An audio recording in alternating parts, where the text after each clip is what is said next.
Hi అండి. అందరికీ నమస్కారం. Welcome to my channel. ఈ వీడియోలో ఏపీ ప్రభుత్వ ఉద్యోగులకు 4 డీఏ బకాయిలపై ఉద్యోగ సంఘాల నిర్ణయం. దీనికి సంబంధించిన పూర్తి వివరాలైతే వీడియోలో తెలుసుకుందాము. వీడియో అయితే ఎక్కడే కానీ స్కిప్ చేయకుండా ఎండ్ వరకు చూసేయండి. అప్పుడే ఇన్ఫర్మేషన్ పూర్తిగా అర్థమవుతుంది. అలాగే వీడియో చూస్తున్న ప్రతి ఒక్కరు వీడియోకి లైక్ చేయండి ఫ్రెండ్స్. ఈ వీడియోని తోటి ఉద్యోగ పరిశ్రమ మిత్రులతో అయితే షేర్ చేయండి. కొత్తగా మన ఛానల్‌ని చూస్తున్నవారు ఇంకా ఎవరైనా సబ్స్క్రైబ్ చేసుకున్నట్లయితే వెంటనే మన ఛానల్‌ని సబ్స్క్రైబ్ చేసుకోండి.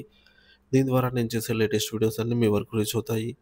ఇక ఆలస్యం చేయకుండా వివరాల్లోకైతే వెళ్ళిపోదాము. ఫ్రెండ్స్, ఇక విషయానికి వచ్చినట్లయితే ఆంధ్రప్రదేశ్ ప్రభుత్వ ఉద్యోగులు, ఉపాధ్యాయులు, కార్మికులు మరియు పెన్షనర్లు తమ దీర్ఘకాలిక సమస్యల పరిష్కారం కోసం తమ పోరాటాన్ని ఉధృతం చేస్తున్నారు. గత ప్రభుత్వ హయాంలో ఎదుర్కొంటున్నటువంటి నిర్లక్ష్యం, పెండింగ్‌లో ఉన్న బకాయిలు, వేతన సవరణ జాప్యం వంటి అంశాలపై వారు తీవ్ర అసంతృప్తితో ఉన్నారు. ఈ నేపథ్యంలో ఆంధ్రప్రదేశ్ ప్రభుత్వ ఉద్యోగ, ఉపాధ్యాయ, కార్మిక పెన్షనర్ సంఘాల ఐక్య వేదిక జేఏసీ ఆధ్వర్యంలో భవిష్యత్ కార్యాచరణను ప్రకటించనున్నారు. విజయవాడ సమావేశం కీలక నిర్ణయాలు.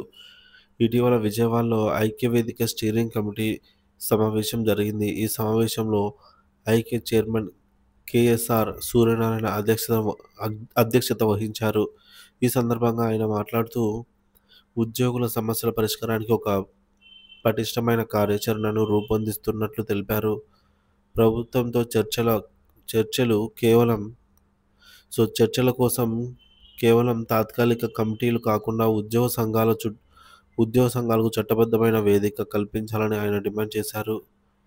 ఐక్య వేదిక ప్రధాన డిమాండ్లు ఈ విధంగా చూసుకున్నట్లయితే తక్షణ వేతన సవరణ పీఆర్సీ నిబంధనల ప్రకారం 2023 జూలై 1 నాటికే నూతన వేతన సవరణ కమిటీ పీఆర్సీ సిఫార్సులు అమలు కావాల్సి ఉంది. సో దీనిపై ప్రభుత్వం తక్షణమే దృష్టి సారించి ఉద్యోగులకు న్యాయం చేయాలని డిఏ బకాయిల విడుదల.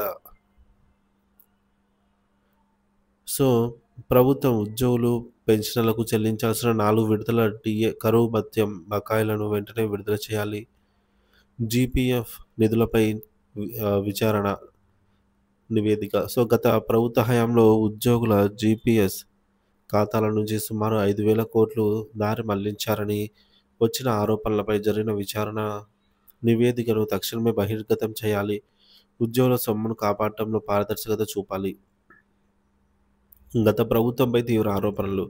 సూర్యనారాయణ గారు మాట్లాడుతూ ఉద్యోగుల సమస్యలను గవర్నర్ దృష్టికి తీసుకెళ్లేందుకే గత ప్రభుత్వం తనపై కక్ష సాధింపు చర్యలకు పాల్పడిందని ఆవేదన వ్యక్తం చేశారు. తనపై అక్రమ కేసులు బనాయించి తమ కుటుంబాన్ని సైతం తీవ్రంగా వేధించారని వాపోయారు. ఉద్యోగుల సమస్యలపై గత ప్రభుత్వం పూర్తిగా ఉదాసీనతగా అయితే నిర్లక్ష్యంగా వ్యవహరిస్తోందని ఆయన విమర్శించారు.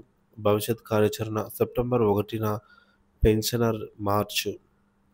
తమ డిమాండ్ల సాధనలో భాగంగా ఐక్యవేదిక భారీ కార్యక్రమానికి అయితే పిలుపునిచ్చింది. సెప్టెంబర్ 1వ తేదీన విజయవాడలో పెన్షనర్స్ మార్చ్ నిర్వహిస్తున్నట్లుగా ప్రకటించింది. ఈ కార్యక్రమానికి సంబంధించిన పోస్టర్ను సమావేశాల్లో విడుదల చేశారు.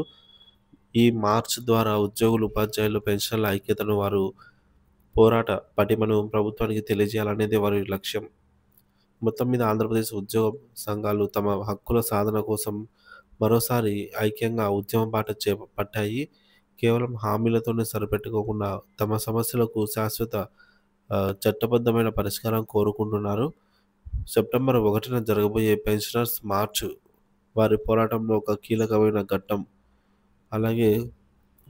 కానుంది. కొత్తగా ఏర్పడినటువంటి ఏ ప్రభుత్వం ఈ సమస్యలపై ఎలా స్పందిస్తుంది, వారి డిమాండ్లను ఎంతవరకు నెరవేరుస్తుంది అనేది ఇప్పుడు రాష్ట్ర వ్యాప్తంగా ఆసక్తిగా అయితే మారింది. ఉద్యోగుల హక్కుల కోసం పోరాటం ఉధృతం.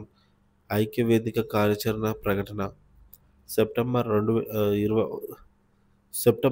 2025న విజయవాడలో పెన్షనర్స్ మార్చ్. ప్రభుత్వ నిర్లక్ష్యంపై ఉద్యోగ సంఘాల ఆగ్రహం.